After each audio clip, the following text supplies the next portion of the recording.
10 अप्रैल 1912 को एक शानदार जहाज बंदरगाह से रवाना हुआ। यह एक लग्जरी लाइनर था जिसमें 2000 से अधिक यात्री और चालक दल के सदस्य सवार थे। उस समय यह अब तक बनाया गया सबसे बड़ा जहाज था। जहाज को टाइटैनिक कहा जाता था और ऐसा माना जाता था कि यह डूबने योग्य नहीं है। अपनी यात्रा की शुरुआत में ही जहाज स्टीमर शिप न्यूयॉर्क से टकराते टकराते बचा। सौभाग्य से टाइटैनिक कुछ फीट शेष रहते हुए दूसरे जहाज के पास से गुजरने में कामयाब रहा। लाइनर के डेक पर भीड़ जमा करने वाले लोगों ने सामूहिक रूप से राहत की सांस ली। उन्हें नहीं पता था कि निकट भविष्य में उनका क्या इंतजार है।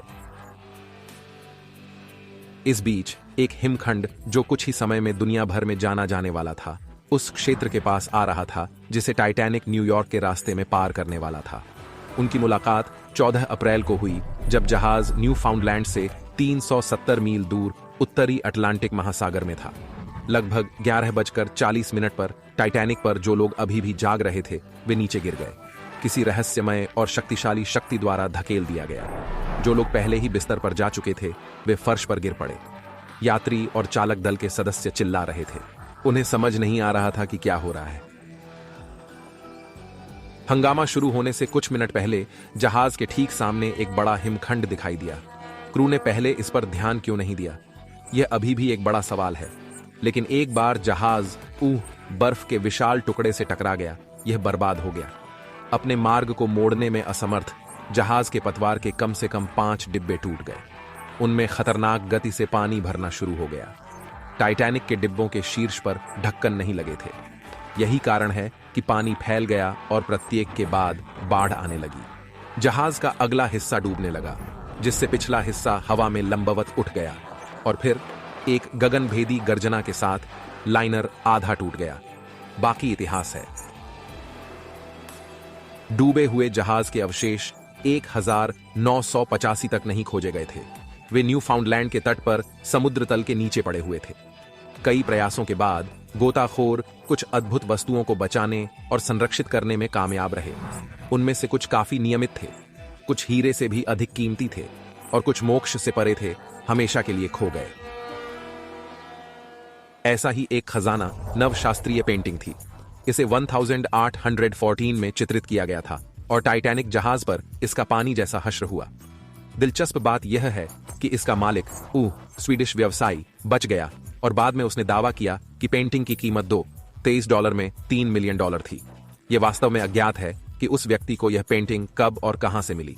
कुछ विशेषज्ञों का मानना है कि वह वॉशिंगटन डीसी में अपने आवास को सुसज्जित करने के लिए यात्रा पर इसे अपने साथ ला सकते थे। दूसरों का मानना है कि जरूरत पड़ने पर व्यवसायी इसे पूंजी के रूप में ले सकता था। लेकिन टाइटैनिक के कुछ खजानों को बचा लिया गया और बाद में उन्हें काफी पैसों में बेच दिया गया। ऐसी ही एक कलाकृति थी जहाज की योजना। टक्कर से इस बात की जांच शुरू हो गई कि कौन जिम्मेदार था और आपदा का असली कारण क्या था। जांच में जहाज का एक क्रॉस सेक्शन शामिल था जिसे व्हाइट स्टार लाइन आर्किटेक्ट्स ने हाथ से तैयार किया था, जो 36 दिन की जांच का एक महत्वपूर्ण हिस्सा था। और पूछताछ में भाग लेने वाले उन 96 गवाहों ने जहाज के विभिन्न हिस्सों को इंगित करने के लिए इस चित्र का उपयोग किया। बहुत बाद में 2011 में योजना को 350.8 में नीलाम किया गया। वहां एक पुराना वायलिन भी था। इसकी विशिष्टता इस तथ्य में निहित है कि जब टाइटैनिक जहाज डूब रहा था तो संगीतकारों में से एक इसे बजा रहा था। 2013 में एक नीलामी में वायलिन को $1.4 मिलियन में बेचा गया था। या फिर आपको जहाज के संगीतकारों द्वारा बजाए गए मैडम शेरी के ब्रॉडवे प्रोडक्शन के गीत put your arms around me, Honey के शीट संगीत में रुचि हो सकती है। अब जब मैंने कहा कि टाइटैनिक पर हीरे से भी अधिक मूल्यवान चीजें थीं, तो मेरा मतलब यह नहीं था कि जहाज पर कोई कीमती पत्थर नहीं थे। चूंकि जहाज उस समय दुनिया के सबसे आलीशान और बड़े जहाजों में से एक था, इसलिए इसमें कोई आश्चर्य नहीं कि इसने कुछ बहुत अमीर यात्रियों को आकर्षित किया। ऐसी अफवाह है कि टाइटैनिक के मलबे से सतह पर लाए गए गहनों की कुल कीमत $200 मिलियन तक पहुंच सकती है।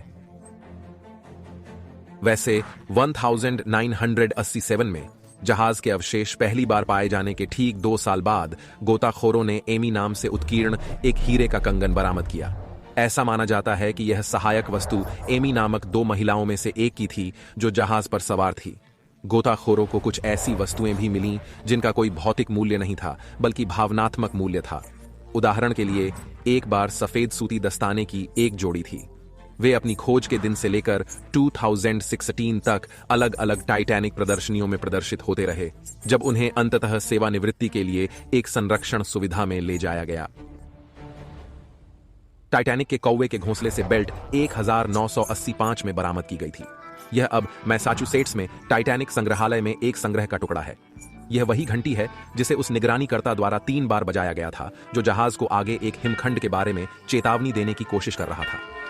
टाइटैनिक के प्रथम श्रेणी के यात्रियों को परोसे गए अंतिम भोजन के मेनू को देखने के बारे में क्या ख्याल है? यह उसी दिन हुआ जिस दिन जहाज हिमखंड से टकराया था। दुर्भाग्य से इन दिनों इस मेनू को ढूंढना मुश्किल हो सकता है क्योंकि इसे 2012 में नीलाम किया गया था और 33 $1 में बेचा गया था।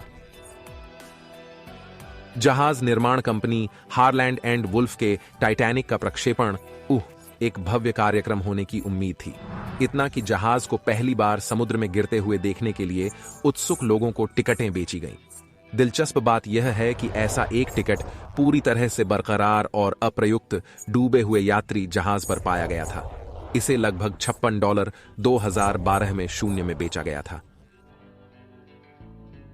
जहाज से प्राप्त एक अन्य कलाकृति एक पॉकेट घड़ी थी। यह अपनी पत्नी लिजी के साथ यात्रा कर रहे एक यात्री का था। इस पॉकेट घड़ी के बारे में सबसे आश्चर्यजनक बात यह थी कि यह सचमुच समय के साथ जम गई। घड़ी दिखाती है कि सुबह 1:45। यही वह समय है जब टाइटैनिक पानी में डूब गया था। टाइटैनिक पर कॉर्क से भरे हुए लगभग 3,500 लाइफ जैकेट थे। वे उस समय नियमित प्लवन उपकरण थे, लेकिन यह भरना बेहद अव्यावहारिक था।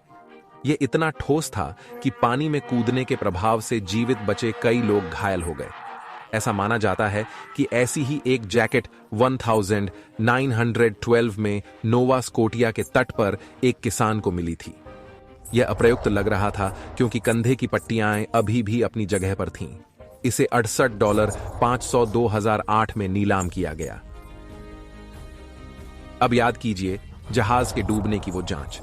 जाहिर है हिमखंड ही इस तबाही का एकमात्र कारण नहीं रहा होगा।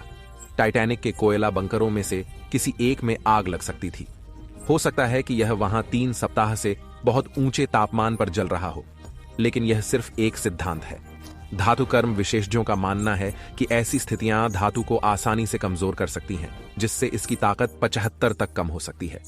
परिणाम स्वरूप हिमखंड को जहाज के किनारे में छेद करने में कोई समस्या नहीं हुई। यदि आग न लगी होती तो यह असंभव होता। लेकिन तथ्य यह है कि हिमशैल कमजोर धातु के साथ ठीक उसी स्थान पर टकराया जो टाइटैनिक की श्रृंखला में अविश्वसनीय लूपों में से एक है। दुखद। यदि परियोजना प्रबंधन को आग लगने के बारे में पता चल गया तो क्या होगा? जहाज को घातक यात्रा पर नहीं जाना चाहिए था, लेकिन इसका मतलब जहाज के मालिकों के लिए दिवालियापन होता। बात यह है कि उस समय देश भर के खनिक हड़ताल पर चले गए थे। टाइटैनिक को चलाने के लिए कोयला नहीं था, लेकिन टिकटें बिक चुकी थीं और अन्य जहाजों को रद्द कर दिया गया था।